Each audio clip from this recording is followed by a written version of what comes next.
Christophe est venu pour un stage découverte proposé à l'époque par Cap Emploi.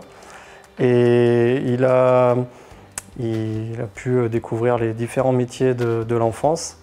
Et suite au stage, on a pu proposer un premier contrat aidé qui lui a permis de s'initier sur une bonne année de premier contrat qui a été renouvelé une seconde fois et qui aujourd'hui débouche sur un contrat pérenne à la mairie. C'est le fruit de 2 années de travail commun avec Christophe qui s'est parfaitement intégré dans les équipes.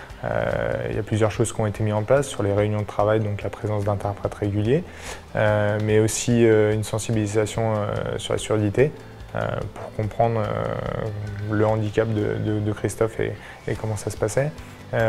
Derrière, ça a permis de développer pas mal de choses en termes de cohésion d'équipe, en termes d'inclusion, que ce soit en termes de professionnels, des animateurs, mais aussi au sein des enfants. C'est-à-dire que le centre de loisirs maintenant accueille des enfants en situation de surdité.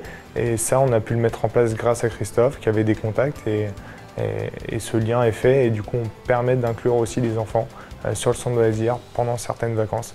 Et voilà, ça, il a apporté une vraie plus-value. J'avais un autre travail avant. Et comme j'étais en pleine réflexion pour changer de métier, Cap Emploi m'a accompagnée. Ils m'ont proposé un poste d'animateur pour les enfants dans les écoles Cousteau et Desmoulins.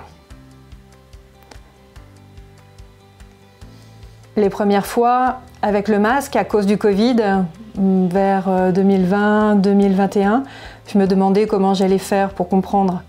Comme la communication était impossible, on est passé par le mime. Il fallait bien qu'on se comprenne, les enfants et moi. Notamment lors des échanges pendant les activités. Comment, où, quoi. Même si c'était plus compliqué, avec le masque, eh bien, on y est arrivé.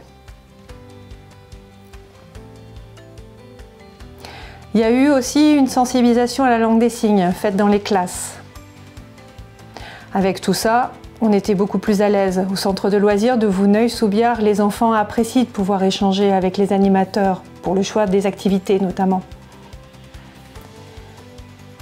Et maintenant, si je devais faire un bilan depuis mon arrivée, je dirais que je suis vraiment contente de pouvoir communiquer en mimant et jouant dans ces 2 écoles, Cousteau et Desmoulins.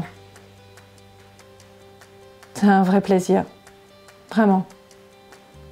Dans ma vie d'avant, les obstacles étaient fréquents. Et puis ça a évolué. En plus, avec les enfants, on est plus dans l'émotion. Et ça fait vraiment du bien. Et puis aussi régulièrement, il y a des réunions pour les animateurs salariés. Et comme je suis l'unique sourd, j'ai besoin d'un interprète pour faciliter la communication et les échanges.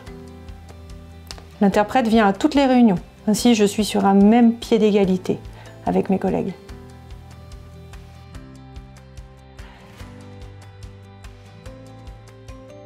Christophe est accompagné par le Cap Emploi de la Vienne depuis décembre 2018. Plusieurs outils innovants ont été mobilisés afin de compenser le handicap. Des interprètes, via Diapason, ont été sollicités pour les entretiens, les formations et les périodes d'intégration en entreprise. Un service d'interface, mobilisable via une tablette, ainsi qu'une application mobile permettant l'accès à la communication, ont été utilisés autant que de besoin. Christophe avait exercé en tant que formateur pour adultes entendants pendant de nombreuses années. Dans le cadre de son accompagnement, il a participé à une action de reconversion au cours de laquelle plusieurs projets ont émergé, dont celui d'exercer auprès d'enfants dans le secteur de l'animation.